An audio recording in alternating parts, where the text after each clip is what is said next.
Israel மீது தாக்குதல் நடத்துவதற்கு பிரதானியாக செயற்பட்ட ஈரான் மீது இஸ்ரேல் பல்வேறு விதமான தாக்குதல்களை நடத்தி வருகிறது. அந்த தாக்குதல்கள் ஈரானிலும் நடந்தன, ஈரானுக்கு வெளியேயும் நடந்தன, இப்போதும் நடந்து கொண்டிருக்கின்றன.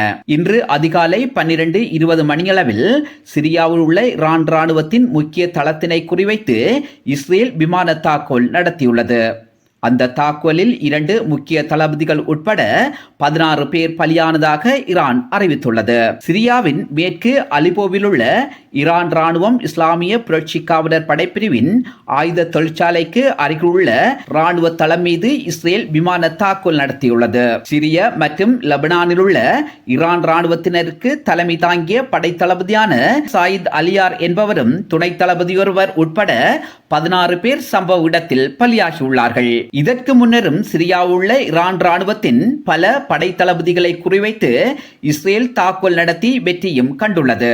அதே நேரம் இஸ்ரேலின் இவ்வகையான தாக்குதலுக்கான பதிலடியாக ஈரான் இஸ்ரேல் மீது தாக்குதல் நடத்தி வருவதும் யாவரும் அறிந்தது.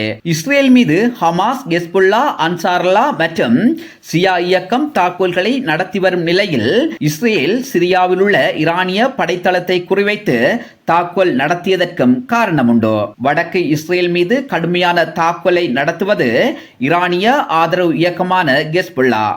அந்த இயக்கத்திற்கு ராணுவ உதவிகள் கிடைக்க வேண்டுமாக இருந்தால் சிரியா வழியாகத்தான் லெபனானை சென்றடைய வேண்டும். ஹெஸ்புல்லா இயக்கத்திற்கான ராணுவ வளங்களை தடுப்பதற்காக இஸ்ரேல் இந்த விமான தாக்குதலை நடத்தி இருக்கலாம் என ராணுவ ஆய்வாளர் ஒருவர் தெரிவித்தார். அண்மையில் ஈரானிய ராணுவ தளபதிகள் இஸ்ரேலின் விமான தாக்குதலில் பலியானதோடு ஈரானுக்கு சொந்தமான ஆயுத கிடங்குகள் மீதும் தாக்குதல் நடத்தி கடுமையான சேதத்தை ஏற்படுத்தியிருந்தனர். ஈரானிய ஜனாதிபதி மற்றும் வெளிவிவகார அமைச்சர் உள்ளிட்ட 7 பேர் ஹெலிகாப்டர் விபத்தில் பலியாகியதன் பின்னர் ஈரானுக்கு விழுந்த அடுத்த பெரும் இழப்பு தான் ஈரானிய ராணுவ தளபதி சாயித் அலியார் மீது நடத்தப்பட்ட இந்த விமான தாக்குதலாகும். இவை எல்லாவற்றையும் வைத்து ஒப்பிடுகின்ற போது ஈரான் ராணுவம் இழந்தவை கொஞ்சமல்ல.